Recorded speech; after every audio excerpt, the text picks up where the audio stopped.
High, hello, নমস্কার। ভারত ও ইংল্যান্ডের চতুর্থ টেস্ট ম্যাচে প্রথম দিনে হাইলাইটস হলো যশস্বী জয়সওয়াল ও সাই সুদর্শনের হাফ সেঞ্চুরি ইনিংস আর ঋষভ পন্থের চোট। এই টেস্ট ম্যাচে ভারতের হয়ে ডেবিউ করছে আংশুল কাম্বোজ, করুণ নায়ারের পরিবর্তে দলে এসেছে সাই সুদর্শন ও নীতিশ কুমার পরিবর্তে দলে এসেছে শার্দুল ঠাকুর।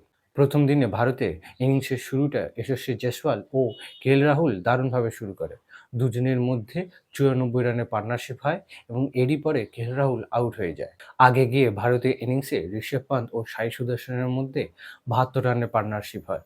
দুর্ভাগ্যবশত ঋষভ পান্ত পায়ে চোট পায় এবং সেই কারণবশত ঋষভ পান্তকে মাঠ ছেড়ে চলে যেতে হয়। প্রথম দিনের শেষে ভারত ৪ উইকেট হারিয়ে ২৬৪ রান করে।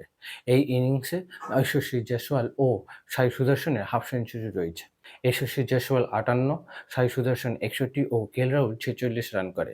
দিনের শেষে রবীন্দ্র জাদেজা ও শার্দুল ঠাকুর দুজনেই ১৯ রান করে নট আউট রয়েছে। এই টেস্ট ম্যাচে প্রথম দিনে ইংল্যান্ড বোলিং করে বেন স্টোকস ২টি, ক্রিস ব্রুকস ও লিয়াম ডসন ১টি করে উইকেট পেয়েছে।